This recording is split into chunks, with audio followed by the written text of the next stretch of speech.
Hello साथियों, नमस्कार। सभी का स्वागत है। सभी का एक बार फिर से मैं एग्जामपुर के प्लेटफॉर्म पर स्वागत करता हूं साथियों।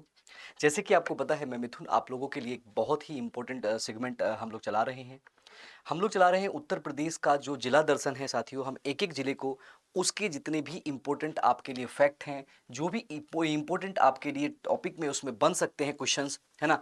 किसी भी बिंदु पर कोई भी महत्वपूर्ण बिंदु हो, कोई भी करंट अफेयर का बिंदु हो, सबको एक साथ समन्वित करके साथियों आप लोगों के लिए हम लोग जिला दर्शन चला रहे हैं, है ना। उत्तर प्रदेश विशेष की क्लास में आप लोग ये जो जिला दर्शन की सीरीज देखेंगे तो साथियों आप लोग पाएंगे कि आप अपने जो आपका एग्जाम है उसमें आप बहुत ही सहज महसूस करेंगे। यहाँ से कई सारे सवाल साथियों, क्योंकि अगर आपने पूरे उत्तर प्रदेश के जिलों को एक एक करके पढ़ लिया तो समझ लीजिए आपने लगभग लगभग 80% जो आपका काम था वो आपने कंप्लीट कर लिया है। तो साथियों इसी को ध्यान में रखते हुए हम लोग लखनऊ जो है आपका, उसके मंडल के जो जिले थे उनको पढ़ रहे हैं। आप लोगों ने पहले मेरी इससे पहली सीरीज में आप लोगों ने देख लिया होगा, हमने लखनऊ को पढ़ा है, हरदोई को पढ़ा है और रायबरेली को पढ़ा है। उसी क्रम में साथियों एक बहुत ही इंपॉर्टेंट आज का जो डिस्ट्रिक्ट है साथियों, वो हम लोग कंप्लीट करने वाले हैं। देखिए दोस्तों, आज का जो डिस्ट्रिक्ट है, कहते हैं पौराणिक जो आपकी कथाएं हैं, जो पौराणिक जो ऐतिहासिक कथाएं हैं, उनमें बहुत ही इंपॉर्टेंट ये जगह रही है साथियों। कहते हैं इस जिले के बारे में, कहते हैं कि समय आने पर एक संत ने साथियों, एक ऋषि ने समय आने पर देवताओं को अपनी जो अस्थियां हैं वो दान दे दी थी, ताकि देवताओं को राक्षसों से बचाया जा सके। ऐसी पौराणिक कथा आपको देखने को साथियों मिलेगी। तो ऐसी पौराणिक कथा कहाँ देखने को मिलेगी? कहते हैं साथियों ये जो जिला हम लोग पढ़ने वाले हैं इस जिला दर्शन में, वो वहाँ पर 88,000 ऋषियों की तपोस्थली है, या तप भूमि की बात कर सकते हैं, वो स्थली है। हाँ साथियों, तो आपको जानकर हर्ष होगा, आप लोग बहुत सारे जो साथी हैं वो लोग समझ चुके होंगे कि हम बात कर रहे हैं सीतापुर की। हाँ साथियों, आज हम लोग जो चौथी कड़ी जोड़कर चल रहे हैं उसमें हम लोग सीतापुर को पढ़ने वाले हैं, सीतापुर को जानने वाले हैं। आइए साथियों, आने वाले अगले 8 से 10 मिनट आप लोग धैर्य बनाकर इन पूरे के पूरे फैक्टों को अच्छे से देखिएगा और स्थिति को जानकर आप अपने एग्जाम की तैयारी में तत्पर करिएगा, अपने नंबर को सुनिश्चित कीजिएगा। अब आपका बहुत समय नहीं लेंगे साथियों, हम लोग स्टार्ट करते हैं सीतापुर को। ठीक है साथियों, तो सीतापुर को जब हम स्टार्ट करते हैं तो सबसे पहले हम लोग देखते हैं कि सीतापुर में, उत्तर प्रदेश में सीतापुर की भौगोलिक स्थिति क्या है। साथियों भौगोलिक स्थिति से रिलेटेड चीजें क्या होती हैं कि सीतापुर अपनी जो सीमा है, अपनी जो डिस्ट्रिक्ट है, अपने जिले की, जनपद की जो सीमाएं हैं, वो किन किन अन्य जिलों के साथ शेयर करता है। तो साथियों सबसे पहली बात करते हैं तो उत्तर में आपको देखने को मिल जाएगा लखीमपुर खीरी। साथियों आपको उत्तर में लखीमपुर खीरी देखने को मिलेगा। जैसे ही आप मतलब पूरब की तरफ थोड़ा सा चलेंगे, थोड़ा सा टिल्ट होंगे, तो आपको एक डिस्ट्रिक्ट मिलेगा बहराइच। उसके बाद आप अगर थोड़ा और नीचे जाएंगे, पश्चिम दक्षिण की तरफ जाएंगे, तो आपको बाराबंकी मिलेगा। और उसके बाद आप लोग अगर दक्षिण पश्चिम की तरफ आएंगे साथियों, तो आपको मिलेगा लखनऊ। और अगर आप पूरे का पूरा पश्चिम की तरफ जाएंगे तो आपको हरदोई मिलेगा। हाँ साथियों, कहने का मतलब है सीतापुर जो है अपने अपने जो सीमा है साथियों, वो कितने जिलों के साथ साझा करता है, ये सवाल आपसे बन सकता है। और किधर कौन सा है? तो साथियों 5 जिले ऐसे हैं जो सीतापुर के साथ साझा करते हैं, आप लोगों को याद रखना होगा। चलिए साथियों, ये सीतापुर का एक भौगोलिक परिदृश्य है, भौगोलिक स्थिति है कि कितने जिलों के साथ कहां पर कौन सा जो जिला है वो सीतापुर के साथ साझा हो रहा है। साथियों आपने देखा होगा प्रीवियस ईयर्स में, या आपकी जितनी भी परीक्षाएं हुई हैं, आजकल आयोग ऐसे सवाल पूछ रहा है कि जो जिला है उन जिले की सीमाओं से रिलेटेड सवाल आपसे पूछा जाता है। तो उम्मीद है प्यारे साथियों आप लोगों को ये बहुत अच्छे से समझ में आया होगा। एक बार देख लेंगे। आगे चलते हैं साथियों, कुछ ऐतिहासिक तथ्यों के बारे में जानते हैं जो सीतापुर के लिए बड़े ही इंपॉर्टेंट हैं, है ना। बहुत ही इंपॉर्टेंट सीतापुर के लिए जो ऐतिहासिक तथ्य हैं उनको भी जान लेते हैं, ताकि हमको घर बैठे सीतापुर में बैठ के, या फिर उत्तर प्रदेश के किसी भी जिले में, या पूरे भारत के किसी भी राज्य में बैठकर आप लोग सीतापुर को जान सकें। आइए साथियों, सबसे पहली बात करते हैं ऐतिहासिक तथ्य में। सम्राट विक्रमादित्य द्वारा स्थापित किया हुआ ये जिला सीतापुर के नाम से, सम्राट विक्रमादित्य ने इसको क्या किया था साथियों? विक्रमादित्य ने इसको स्थापित किया था। साथियों इतिहास में देखते हैं तो गोमती नदी के तट पर स्थित ये देखने को मिलता है। और साथियों और इतिहास में इस जिले की क्या खासियत है, ये देखिए साथियों, 88,000 ऋषियों की तपोभूमि के नाम से ये जाना जाने वाला जो जिला है, उसका नाम है साथियों क्या? उसका नाम है आपका सीतापुर। और साथियों क्या है? त्रेता युगीन तीर्थ स्थल त्रेता युग, यानी कि आपको पता है हमारे यहाँ सतयुग, कलयुग और त्रेता युग और द्वापर युग होते हैं, 4 युगों में बांटा है ना। तो सतयुग और त्रेता युगीन, तो त्रेता युग युगीन स्थलीय साथियों क्या नैमिषारण्य, जो बहुत ही पवित्र स्थल हिंदू जो धर्मावलंबियों के लिए लगता है, वो नैमिषारण्य साथियों यहीं पे पड़ता है। और साथियों क्या है देखिए, और इसके इतिहास के रिलेटेड, इतिहास से रिलेटेड क्या चीजें हैं, तो ये है साथियों अकबर के नवरत्न। आप लोग जानते हैं अकबर के जो नवरत्न थे साथियों, उनमें से एक जो रत्न था जिसका नाम था टोडरमल, जिसने साथियों मापतोल के लिए बहुत अच्छा काम किया था। टोडरमल जो होता साथियों, इसकी क्या इसकी जो जन्म स्थली है वो आपको सीतापुर में ही देखने को मिलेगी। और सीतापुर में भी साथियों लहरपुर गांव जो मिलता है, ग्राम मिलता है, वो टोडरमल की जन्म स्थली मिलता है। तो साथियों इतिहास के बारे में आप लोगों ने जाना। अब जानते हैं साथियों इसका राजनीतिक स्थिति, यानी कि अब इसकी जानते हैं हम लोग कि जो प्रशासनिक या राजनीतिक और जनसंख्या स्थिति क्या है। तो साथियों जानते हैं, देखिए सबसे पहले बात करते हैं गोमती नदी के तट पर, यह आपका सीतापुर पड़ता है, आप लोगों को पता है। इसका साथियों सीतापुर का जो जिला मुख्यालय है वो सीतापुर में ही पड़ता है। तो आप लोग बहुत सारे जो साथी हैं वो ये सोचते होंगे कि सर जिला मुख्यालय तो जिले में ही होगा। नहीं साथियों, अभी जब हम लोग आगे बढ़ेंगे, जब हम अन्य जिलों को पढ़ेंगे, अन्य जनपदों को पढ़ेंगे, डिस्ट्रिक्ट्स को पढ़ेंगे, तो साथियों हम देखेंगे कि बहुत सारे जिले ऐसे हैं जिनका जिला मुख्यालय उनके जिले के नाम से नहीं है। इसीलिए जिला मुख्यालय पढ़ना बड़ा जरूरी है, क्योंकि आपने देखा होगा जो आपके प्रीवियस ईयर के क्वेश्चंस हुए हैं, मुख्यालयों से सवाल भी आपसे लगातार पूछे जाते हैं।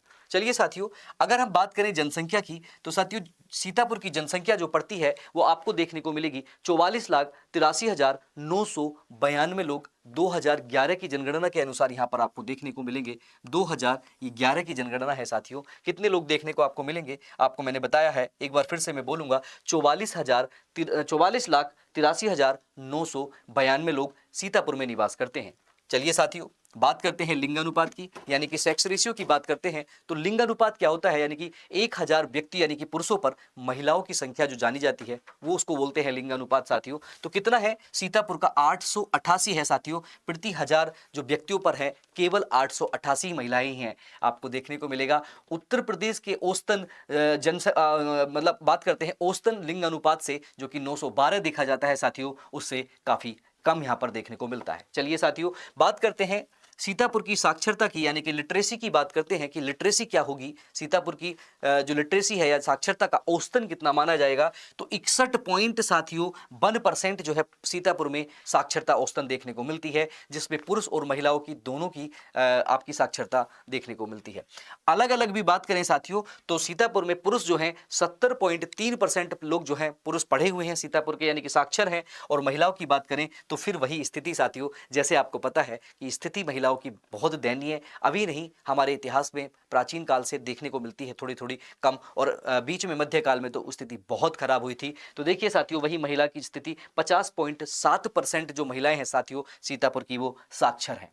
तो साथियों महिलाओं को साक्षर करना बड़ा इंपॉर्टेंट है, क्योंकि जब किसी का घर साक्षर होता है तो उसके बच्चे नहीं, उसका कुल साक्षर हो जाता है। और महिला सशक्तिकरण साथियों और महिलाओं को का उत्थान के लिए सबसे ज्यादा जरूरी है शिक्षा। और देखिए ऐसा जिला जहां पर इतने अच्छे धर्म स्थान देखने को मिलते हैं, नैमिषारण्य जहां पर देखने को मिलता है 88,000 जो हमारे ऋषि हैं उनकी तपोभूमि देखने को मिलती है, वहां पर महिलाओं की स्थिति इतनी दयनीय है, बड़ा शोचनीय है साथियों। 2011 में 50 पॉइंट समथिंग परसेंट ये आपकी साक्षरता थी, लेकिन उम्मीद है कि जब 2026-27 में जो 21 वाली जनगणना होनी थी, जो 26-27 में आपको देखने को मिलेगी, वहां पर इस साक्षरता में बहुत अच्छा सा बदलाव देखने को मिलेगा। साथियों किसी भी राज्य किसी भी जगह का अगर आपको बदलाव करना है तो वहाँ के स्थानीय लोगों को साक्षर कीजिए, वहाँ की महिलाओं को साक्षर कीजिए। अंबेडकर और बहुत सारे ऐसे लोग हैं साथियों जिन्होंने ये कहा है कि मैं किसी समाज को सक्षम और सभ्य तब मानूंगा जब वहाँ की महिलाएं साक्षर होंगी। ये बात ध्यान रखेंगे। आगे चलते हैं साथियों,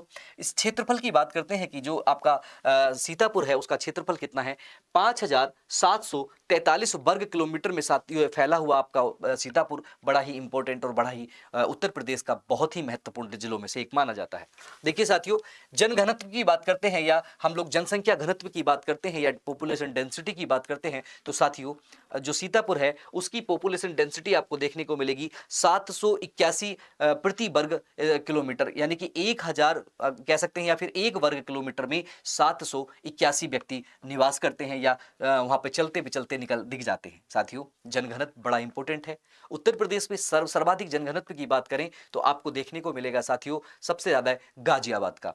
गाजियाबाद, बनारस, लखनऊ, ये बहुत ऐसे मतलब ज़्यादा जनघनत्व वाले जिले हैं, हम लोग इन पर भी डिस्कस करेंगे। साथियों, आज के टाइम पे आपने देखा ही होगा, उत्तर प्रदेश अपने वन डिस्ट्रिक्ट वन प्रोडक्ट यानी कि एक जिला और एक उत्पाद के लिए बहुत इंपॉर्टेंट स्टेट है, जो कि पूरे भारत में जाना जाता है। तो साथियों, सीतापुर में दरियों का, साथियों देखिए, वन डिस्ट्रिक्ट वन प्रोडक्ट में सीतापुर दरियों के लिए अपना उच्च स्थान साथियों रखता है। तो ये स्थिति को हमने जाना, आगे देखते हैं। अगली स्थिति, यहाँ के प्रमुख पर्यटन स्थल क्या क्या है साथियों, यानी कि आप और हम अगर वहाँ पे घूमने जाते हैं, है ना, जो लोग यहाँ के होंगे उनके लिए तो बहुत अच्छी बात है, लेकिन आप और हम यहाँ पर घूमने जाते हैं साथियों, तो हमें कुछ पर्यटन स्थलों के बारे में, कुछ टूरिस्ट प्लेस के बारे में पता होना चाहिए। तो साथियों, यहाँ पर ललिता देवी मंदिर आपको देखने को मिल जाएगा। ललिता देवी मंदिर, ये ललिता देवी मंदिर साथियों, यहाँ पर एक मेला भी बड़ा फेमस है सीतापुर में। ललिता देवी मंदिर, ललिता देवी मेला बड़ा इंपॉर्टेंट है, अभी बताएंगे हम लोग, आगे उस पर बात करेंगे। साथियों, दूसरे नंबर पे होता है चक्र तीर्थ, यहाँ पर देखने को मिलता है। और साथियों, ब्यास गद्दी, सूत गद्दी, ये दोनों गद्दियां साथियों आपको देखने को मिलती हैं। पंचप्रयाग साथियों यहाँ पर देखने को मिलते हैं। पांडव का किला साथियों, बड़ा देखने के लिए अच्छा जगह आपके लिए हो सकती है। सीता कुंड साथियों यहाँ पर मिलता है। और साथियों, यहाँ पर सरस्वती कुंड भी आपको देखने को मिलता है। सरस्वती कुंड भी आप लोग यहाँ पर देख सकते हैं साथियों, है ना, सरस्वती कुंड देखने को मिलता है। साथियों, दधीची कुंड देखने को मिलता है। कहते हैं साथियों, यही दधीची जी थे जिन्होंने देवताओं की रक्षा करने के लिए, राक्षसों से देवताओं की रक्षा करने के लिए अपनी जो अस्थियां हैं, अस्थियां देवताओं को दान कर दी थी। तो साथियों, ऐसे दधीची कुंड भी आपको सीतापुर में ही मिलता है। चक्र कुंड की बात करें साथियों, ये भी आपको देखने को कहां पर मिलेगा, सीतापुर में मिलेगा।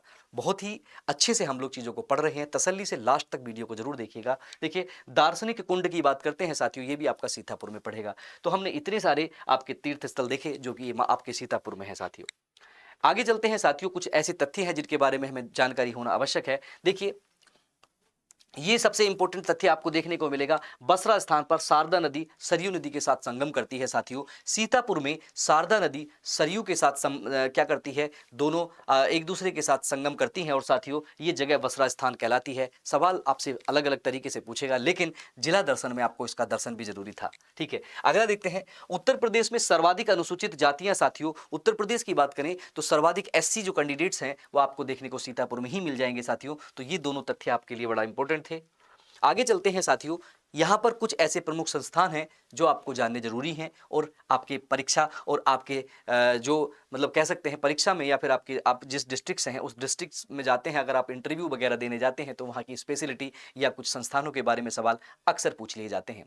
तो ये सवाल साथियों क्या है, देखिए क्या है, रीजन या रीजनल कह सकते हैं, या रीजन इंस्टीट्यूट ऑफ ऑप्थोमोलॉजी साथियों यहाँ पर देखने को मिलता है। ऑप्थोमोलॉजी का जो एक इंस्टीट्यूट है साथियों वो आपको देखने को मिलेगा। साथ ही आचार्य नरेंद्र देव स्मृति पार्क भी साथियों आपको देखने को ये सीतापुर में मिलेगा। साथियों, आचार्य नरेंद्र देव पार्क जो है वो पार्क किस लिए है साथियों, वानिकी यानी कि वानिकी जो होता है, फॉरेस्ट्री जो होता है साथियों, यानी कि वानिकी की जानकारी के लिए आचार्य नरेंद्र देव पार्क सीतापुर का बड़ा प्रसिद्ध है। चलिए आगे चलते हैं साथियों। देखिए, श्री नैमिषारण्य जो धाम है तीर्थ विकास परिषद, ये भी आपको देखने को यहीं पे मिल जाएगा साथियों। ये क्या है साथियों, ये संस्थान है, इसका मुख्यालय सीतापुर में ही मिलता है। नैमिषारण्य धाम तीर्थ विकास परिषद, ये आपको यहीं पर देखने को मिलेगा। साथ ही साथ साथियों, एक वेद विज्ञान अध्ययन केंद्र साथियों यहाँ पर क्या है, प्रस्तावित है, जो कि नैमिषारण्य में ही हो रहा है। और साथियों, नैमिषारण्य धाम तीर्थ विकास परिषद के ही संरक्षण में ये एक स्थापना हो रही है। तो भविष्य की स्थापना के लिए भी आपको स्थापित होने के निर्माण जो भविष्य में जो निर्माण हो सकता है उसके लिए भी मैंने आपको बताया है। चलिए साथियों, आगे चलते हैं और देखते हैं औद्योगिक क्षेत्र क्या क्या है यहाँ पे, है ना। औद्योगिक क्षेत्रों के बारे में भी जानते हैं कि सीतापुर उद्योगों के मामले में क्या क्या अपनी स्पेशलिटी रखता है। देखिए, प्लाईवुड का उद्योग साथियों आपको देखने को मिलेगा, गुड़ का उद्योग देखने को मिलेगा, कटसाला या फिर दरी का उद्योग साथियों यहाँ पे देखने को मिलेगा। और साथियों, ये बात करते हैं कटसाला या दरी, तो सूती दरी और ऊनी दरी के लिए साथियों ये बड़ा फेमस है। सूती और ऊनी जो दरियां होती हैं साथियों उसके लिए बड़ा फेमस है। साथ ही साथियों, लहरपुर और खैराबाद, अगर दो विशेष क्षेत्रों की बात करी जाए, अगर हम बात करें औद्योगिक क्षेत्र में, तो लहरपुर और खैराबाद साथियों दो ऐसे जो ऐसे स्थान हैं जो साथियों दरी के उत्पादन और निर्यात के लिए प्रमुख जगह हैं। तो साथियों, लहरपुर और खैरापुर आप लोगों से पूछा जाएगा, तो आप लोग ये सब थोड़ा सा इस वीडियो में देख के याद रखेंगे तो अच्छा रहेगा। साथियों, यहाँ पर दो मेले भी लगते हैं जो कि बहुत ही इंपॉर्टेंट मेले हैं। और क्या है साथियों, एक नैमिषारण्य है जो कि एक परिक्रमा मेला है साथियों। नैमिषारण्य की परिक्रमा करी जाती है और ये परिक्रमा साथियों फाल्गुन माह में देखने को मिलती है ना। आपने देखा ही होगा चैत्र में, मतलब चैत्र वैशाख ज्येष्ठ आषाढ़ जो होता है साथियों, 12 जो आपके हिंदी के माह हैं उस माह में फागुन जो पड़ता है साथियों, है ना, फागुन जो पड़ता है उसी में ये देखने को आपको मिलता है साथियों। ललिता देवी जो मेला है वो भी आपको देखने को कहाँ मिलेगा, ललिता देवी मंदिर है जहाँ पर वहीं मेला मिलेगा साथियों, है ना। बहुत लोगों की ये कुल देवी हैं और वहाँ पर सब लोग या इनका दर्शन करने के लिए जाते हैं और यहाँ पर अच्छा सा मेला देखने को आपको मिलता है। आगे चलते हैं साथियों, प्रमुख व्यक्तित्व की बात करते हैं कि यहाँ से कुछ ऐसे व्यक्तित्व भी हैं जो बहुत इंपॉर्टेंट हैं जिनको हमें याद रखना होगा। तो साथियों उसमें से एक है नरोत्तम दास जी। और नरोत्तम दास जी सीतापुर के व्यक्तित्व हैं। क्यों महान है साथियों? क्योंकि अपनी कृति के लिए, इनकी एक कृति यानी कि इनकी एक रचना है साथियों, सुदामा चरित। आप लोग कौन नहीं जानता कृष्ण और सुदामा की मित्रता को। जो सुदामा का चरित्र है साथियों, इन्होंने लिखा है जो आपके नरोत्तम दास जी हैं। आप और हम लोग सब लोग इससे अवगत होंगे। अगर जो अवगत नहीं है वो समझ लो थोड़ा सा भी आगे जाने पर भविष्य में इनको जरूर, इनके नाम को जरूर जानेंगे। आगे देखते हैं साथियों, है ना। देखिए एक आचार्य नरेंद्र देव हैं और कैप्टन मनोज पांडे जी हैं। ये दो व्यक्तित्व हैं सीतापुर के जो आपको इतिहास में देखने को मिलेंगे। क्या क्या है साथियों? आचार्य नरेंद्र देव और कैप्टन मनोज पांडे साथियों, ये परमवीर चक्र से क्या है नवाजित हैं। परमवीर चक्र हैं ये दोनों ही की दोनों कैंडिडेट। सीतापुर के दो कैंडिडेटों के नाम भी आपको याद रखने होंगे, है ना। आगे देखते हैं, महत्वपूर्ण तथ्यों की बात करते हैं प्यारे साथियों। ये कोई ऐसी सीरीज नहीं है जिसके लिए मैं हम लोगों को व्यूज बढ़ाने हो या कुछ करना हो। ये सीरीज है आप लोगों को उत्तर प्रदेश के प्रत्येक जिले से अवगत कराने की, उत्तर प्रदेश के प्रत्येक जिले को के स्पेशलिटी बताने की। क्योंकि जिस महान प्रदेश में आप लोग रहते हैं, जिस महान प्रदेश में आप लोग अपनी सेवाएं देंगे, नौकरी करने के लिए जाएंगे, उस महान प्रदेश के प्रत्येक जिले के नाम के साथ साथ आपको कुछ उसकी स्पेशलिटी भी याद होंगी। तो ये पूरा एग्जामपुर परिवार आप लोगों के लिए, इसीलिए ये पूरी जो चीज़ें हैं वो चलाई जा रही हैं, है ना। मैं आपको पता ही होगा मेरा नाम मिथुन है ना, और मैं मिथुन हूँ जो कि आपको यूपी स्पेशल के लिए जो क्लासेस हैं वो देने के लिए जाता रहता हूँ। सुबह 7 बजे आपको देखने को मिलेगा और शाम को 4 बजे आपको देखने को मिलेगा। मेरे द्वारा बहुत सारी क्लासेस, मतलब यूपी स्पेशल के क्वेश्चंस कराए जाते हैं और थ्योरी भी साथ में देखी जाती है। चलिए साथियों, महत्वपूर्ण तथ्यों की बात करते हैं और वो तथ्य क्या है साथियों। देखिए पहला तथ्य है, उत्तर प्रदेश में जो 7 औद्योगिक पार्क बनने हैं, उत्तर प्रदेश में 7 औद्योगिक पार्कों की स्थापना होती है। उसमें से पहला साथियों, पहला सीतापुर में ही स्थापित किया जा रहा है। और वो सीतापुर में कहाँ पर साथियों? रशियोरा में साथियों। 15 एकड़ जगह है। उस 15 एकड़ जगह में ये औद्योगिक पार्क, एक जो औद्योगिक पार्क है वो सीतापुर में ही स्थापित किया जा रहा है। देखिए और जानते हैं, अगर सीतापुर की बात करें तो सीतापुर में साथियों विकास खंडों की संख्या जो है वो 19 है। और साथियों सीतापुर में तहसील जो है लगभग 7 के आसपास तहसील सीतापुर में देखने को आपको मिल जाती है। उसके बाद साथियों देखते हैं, जो इंपॉर्टेंट है वो ये है, डॉक्टर महेश प्रसाद मौर्य ने 1926 में जिले में एक सीतापुर आंख का अस्पताल यानी कि आई हॉस्पिटल खोला था। इनका नाम था साथियों डॉक्टर महेश प्रसाद मौर्य ने 1926 में साथियों सीतापुर में एक आंख के अस्पताल की स्थापना की थी। ये बड़ा इंपॉर्टेंट है साथियों, ये आपको याद रखना होगा, है ना। तो अब देखते हैं साथियों कुछ रोचक तथ्य है ना। ऐसे भी होते हैं ना कि डिस्ट्रिक्ट के बारे में कुछ ऐसी चीजें होती हैं जो हमको नहीं पता होता। तो रोचक तथ्यों के बारे में बात करते हैं। देखिए सीतापुर का जो नाम है वो माता सीता के नाम से जाना जाता है। राम की पत्नी, श्री राम भगवान है, उनकी पत्नी सीता है, उनके सीतापुर के नाम से, सीतापुर जाना जाता है। कहते हैं राम और सीता जब वनवास जा रहे थे तो यहाँ पर आकर उन्होंने क्या किया था, कुछ विश्राम किया होगा या यहाँ से रुके होंगे। तो एक तथ्य आपको हुआ, सीतापुर का नाम सीता के नाम से जाना जाता है साथियों। और इसका रोचक तथ्य क्या है, दधीची ने राक्षसों का नाश करने के लिए देवताओं को अपनी अस्थियां दान में दे दी थी। ये भी सीतापुर है साथियों, जो अपनी हड्डियों तक दान दे सकता है ना। ये पौराणिक कथा है, पौराणिक कथाओं में इसके बारे में वर्णन मिलता है कि केवल दधीची की हड्डियों से ही वो राक्षसों का वध हो सकता था। तो ऐसा करने पर उस ऋषि ने, ऐसे ऋषि मुनियों की तपोभूमि और कर्मभूमि और जन्मभूमि से साथियों हम लोग हमारा उत्तर प्रदेश और हम लोग निवास करते हैं। हमारे तो सोचो हमारी 10 पुश्तें भी धन्य है कि हमने यहाँ पर इस भारत माता के इस उत्तर प्रदेश के इतने इंपॉर्टेंट जगह पर हमने जन्म लिया और हम लोग सेवा देंगे। चलिए साथियों और जानते हैं, पंचप्रयाग की बात करते हैं। तो पंचप्रयाग धार्मिक स्थलों में से एक है जहां साथियों वेद व्यास जी ने पुराण और जो आपका वेद है उनकी रचना की थी साथियों। तो 5 जगह पर हिंदू धर्मावलंबियों की जो 5 रचनाएं हैं जहां पर वेद और पुराणों की रचना हुई है, जो कि वेद व्यास जी द्वारा की गई है, वहां से एक स्थान साथियों आपका सीतापुर भी पड़ता है। सीतापुर आपको बहुत इंपॉर्टेंट इसीलिए भी हो जाता है। और साथियों देखिए, पंचधाम यात्रा अगर कोई जाता है, 5 धाम की कोई यात्रा करता है, तो साथियों जब तक वो सीतापुर नहीं आता और नैमिषारण्य नहीं जाता साथियों, है ना, सीतापुर जाके वहां पे वहाँ की यात्रा नहीं करता है तब तक उसकी जो यात्रा है वो कंप्लीट नहीं मानी जाती है ना। जैसे आप लोग ने देखा होगा, वैष्णो देवी जाते हैं तो कहते हैं कि आप लोग भैरव बाबा के दर्शन जरूर करेंगे, है ना। ऐसे ही बहुत सारी जगह पर कुछ मान्यताएं रहती हैं कि आप अगर जाते हैं तो वहाँ साथ में दर्शन जरूर करके आएंगे, है ना। तो ये सारी साथियों जो चीज़ें थी ये हमने आप लोगों के साथ शेयर की, है ना। तो साथियों कैसा लगा ये वीडियो? आप लोगों के कमेंट साथियों मेरे लिए स्पेशली इस एग्जाम पर फैमिली के लिए, प्लेटफॉर्म के लिए बड़े इंपॉर्टेंट है।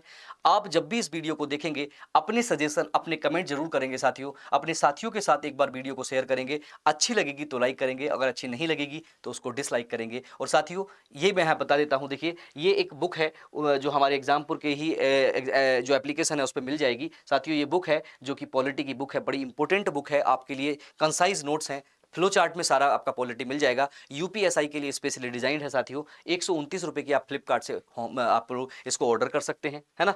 तो ये इसलिए इंपॉर्टेंट है साथियों। और देखिए एक और होमगार्ड की वैकेंसी उत्तर प्रदेश में आ गई है। आपने देखा होगा होमगार्ड की वैकेंसी उत्तर प्रदेश में लगभग 40,000 प्लस हैं। तो आप लोग अगर उसमें इंटरेस्ट रखते हैं तो आप लोग साथियों ये आपका अंतिम प्रयास बैच भी ले सकते हैं। और अंतिम प्रयास बैच में साथियों 99 रुपये में दिया जा रहा है। 6-7 घंटे लगातार आपको क्लासेस दी जाएंगी अच्छे अच्छे टीचर्स के द्वारा, है ना। तो आप लोग इसको देखिए, ये जो कह सकते हैं इसको 30 नवंबर की रात 12 बजे तक ये ऑफर है। शुरू के 20,000 जो कैंडिडेट हैं उनके लिए स्पेशली ऑफर है। तो आप लोग इसको 99 रुपये में भी खरीद सकते हैं। बहुत छोटे से पैसे हैं साथियों। क्लास नोट्स मिलेंगे, कंप्लीट थ्योरी बैच मिलेगा, है ना। फ्लो चार्ट में सब कुछ पीडीएफ अवेलेबल होंगी आपकी। आप देखेंगे कि हिस्ट्री, ज्योग्राफी, पॉलिटी, इकोनॉमी और सारे के सारे जो आपको एप्लीकेशन पे जो नोट्स मिलेंगे ना वो फ्लो चार्ट में मिलेंगे। अब इधर उधर पीडीएफ पढ़ने की जरूरत नहीं पड़ेगी, वन शॉट सॉल्यूशन हो जाएगा साथियों, है ना। तो ये ऐसा है। और आप लोग अगर कोई लोग ऐसे हैं कि एसआई की तैयारी कर रहे हैं तो वो एसआई के भी साथियों ये टेस्ट सीरीज को ले सकते हैं। तो उम्मीद है आप लोगों को अच्छा लगा होगा। मैं मिथुन आपसे विदा चाहता हूँ, मिलते हैं हम लोग अगले डिले में। थैंक यू दोस्तों, जय हिंद, जय भारत। सभी लोग अच्छे रहें, स्वस्थ रहें, अपने परिवार का और अपना ध्यान रखें। जय होगा।